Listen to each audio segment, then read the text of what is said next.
Once again, we're going to continue having a look at our sidechain effect that we can now do with the new Machine 2.0 mixer.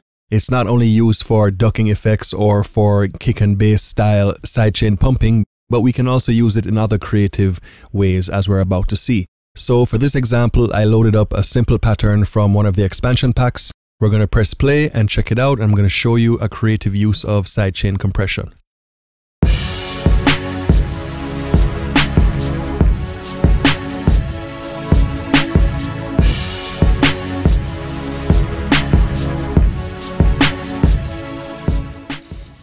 Okay, so we have a drum group playing from one of the groups, and we also have a pad sound. So we're going to do something now to the pad sound, try and make it a little bit more interesting, give it a little bit more movement. So first thing we're going to do is actually create a new group right here.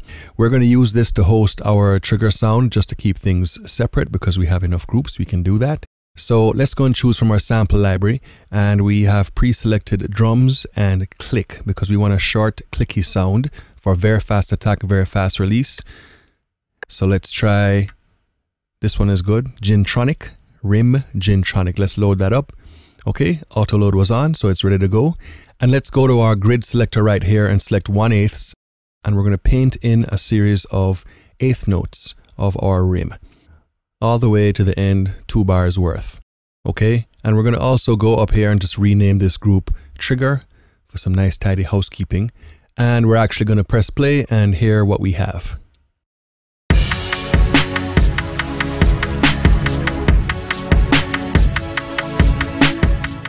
Okay, so there you have our click sound making an 1/8 note pattern.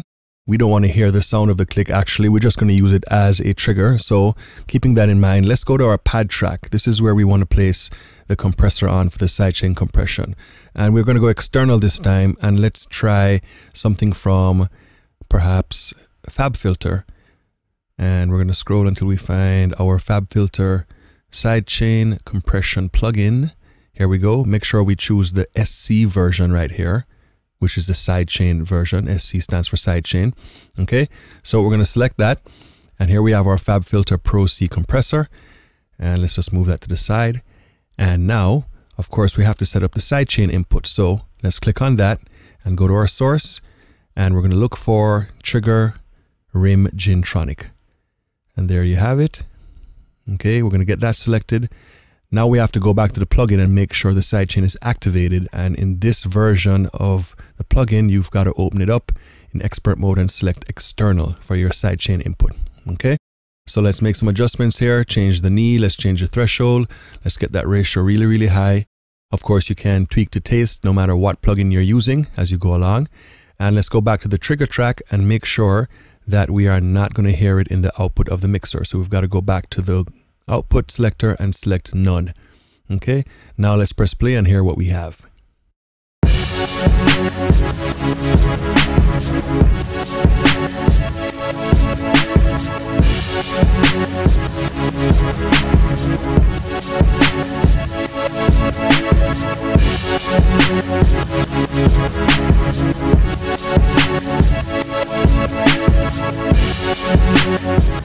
Okay, so you can hear that we have a cool tremolo effect happening here at the 1/8 setting. Of course, we can also go into the grid and change this. Let's try perhaps 1/16. And we're going to erase these notes. And we're going to paint in a series of 16th notes of our trigger sound. Okay, so let's press play and check that out.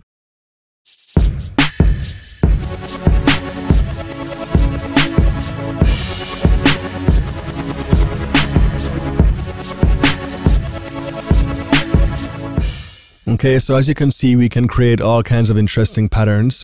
We can also go and try something else. For example, let's go to 1/8 note swing, and we can erase these notes we have right here, and let's paint in a series of 1/8 note swing triplets.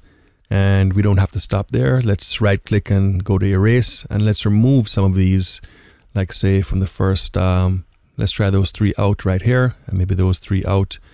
And maybe one more section. Let's take out these 3. Let's hear that and see what we have.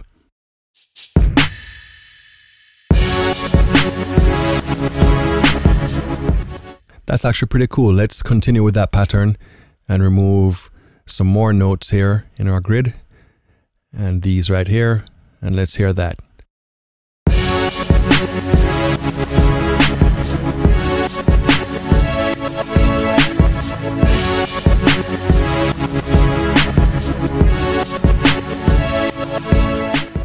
So really at the end of the day, you've got a lot of options depending on what you use as your sidechain trigger, and depending also on what pattern you might want to play the sidechain trigger notes in. So that's another creative use of sidechaining. Hope that was helpful and will give you some more ideas in your own productions. Thanks for watching and stay tuned for the next video.